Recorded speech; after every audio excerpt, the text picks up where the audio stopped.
You see a difference in USC since the coaching change? Yes, see a group of guys that are playing a lot looser, especially offensively, and a little bit different, personnel-wise as far as minutes played per game for certain guys. But they're playing very confident, coming off a great win at UCLA the other day, or the other week. Team like that particularly dangerous. We talk about playing loose and they're at home coming off a win like that. Yeah, I'm sure they're playing with a tremendous amount of confidence. It looked like it. Like I said, last game they played against UCLA on the road at Pauley, and they went in there and played loose and played well. Their size still an issue for you guys? Yeah, I think it's always an issue. I mean, they've got some good bigs, and they can keep coming at you with good bigs, even the guys coming off the bench. So they're really good inside the key defensively, and their bigs can do a good job offensively too. I know one guy, Cantu, said he really wanted to get involved when he took over was JT Terrell. Did you guys look at him at all when he was at Peninsula? No, he was. It was pretty well known that he was placed there by USC. Yeah. So he was their guy. He never wavered on that at all. Not that I know of. We never talked with him. I was looking at his minutes. It looks like his playing time has increased. He's one of those guys you're talking about. Yeah. What, I guess, what kind of challenges does he present offensively? You know, he's similar to Faisal Aiden in that he can just score a variety of ways, and in their system has been given the green light to do that. He's a great shooter, and he can score off the bounce well. Just a really good offensive player. Ken, have you heard, I know Faisal he didn't make his physical in Belgium, and then he tried to hook on in the development league, and that didn't work. Do you know what he's doing?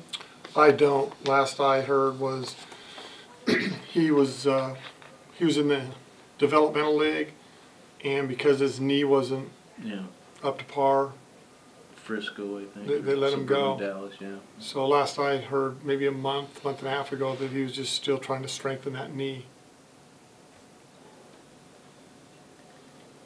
I was noticing Brock Modem was pretty dominant in both games last year. Are you going to maybe look at that tape and see what you guys were doing right, or is that so old now that it's not even of much use now? No, it's always of use, so we do always look back last year, especially when it's the same staff. Bob Cantu has been part of that staff for years, and he was with Coach O'Neill the whole time. So there's a lot of things. They're not changing up their whole philosophy midstream. So defensively, they do a lot of the same stuff, but they do have different personnel, much different. So I know your team doesn't need any extra motivation, but the fact that a loss here could take the team below 500, is that something that maybe could push you guys a little bit more to not let that happen? Right now we are really we're below 500 already. We're not looking at the 11-11 record as much as we are 2-7. And so we have our work cut out for us to get just back to 500. So I'm not sure that would be extra motivation or not at this point. Sure. And I noticed Royce is stepping up, maybe the last 5 or 6 games so much. When he's just a sophomore like that, how does he demonstrate his leadership for your team? He's becoming more and more vocal, and I think that comes along with his performance on the court, how he's playing. He's feeling more confident, more comfortable, and I think it showed this last weekend against 2 really good teams. He performed well. When he decided to transfer from Kansas, what made you guys say he would be a good fit for our program? We'd heard that he was leaving. We'd seen him, but he had committed to Kansas, I want to say, during his sophomore year of high school. I believe it's when he committed. And so we'd seen him off and on during the summer circuit, and not really zeroing in on him, but watching maybe his teammates or someone on the other team, and every once in a while you just notice, wow, that kid can score. But when he decided to leave Kansas, We just felt, no, there's a guy that we recall being able to score and good basketball player. So let's find out what he's thinking. Sure. Do you still feel like there's that, I guess, encouragement or optimism among your guys that there's still plenty that can be done this year? Oh yeah, yeah. We're not talking about NCAA championships, but we're definitely talking about how we can get better and better. And Colorado was not in the same boat last year, but there's a team that is a good example that did not perform extremely well the first month and a half last season, then ends up going to the NCAA tournament. So I don't know if we're that Colorado team, but I do believe we are better than our record indicates right now. I think we could easily be right around 500. Is it hard?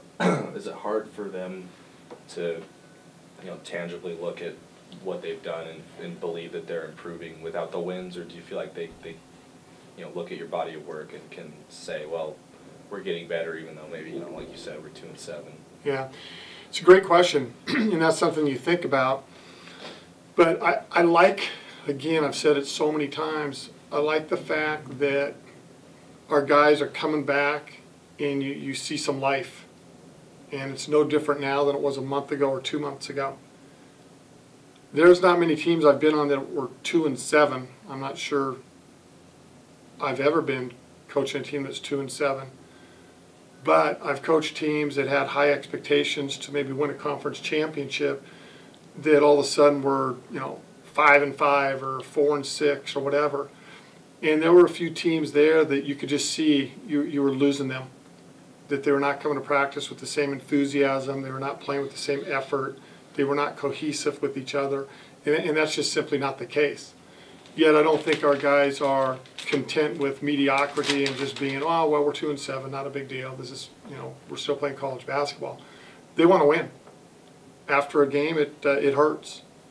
But I give them credit for their character and the fact that they're a close group, and they come back every day and work hard with the right attitude. It's pretty impressive. Ken, you've talked all season about their character and their hard work. Sounds like a real coachable team. Is there, obviously you weren't expecting to be 2-7. What's gone different than you expected? Anything that surprised you that you maybe aren't as good at as you thought you'd be? Well, in August, I thought we would be good at finishing games. And in August, I really believe that, we get down the last 4 or 5 minutes of games, we're going to be just fine. Because we were at the end of last year. And we were in Australia. But it hasn't turned out that way. And it makes a difference when you lose certain parts of your team. I think Oregon's feeling it right now. I mean, they're pretty darn good for 7 games. But you lose a key guy, and sometimes it makes a difference. And that's not to say that Mike and Royce and other guys haven't done a good job. They've done a great job. They've worked hard, and I think they've improved. Royce has really improved.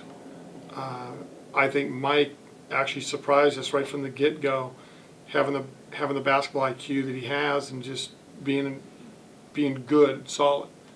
But in those last 4 or 5 minutes, there's been times where we've paid the price by not having the experience and the ball in that person's hands.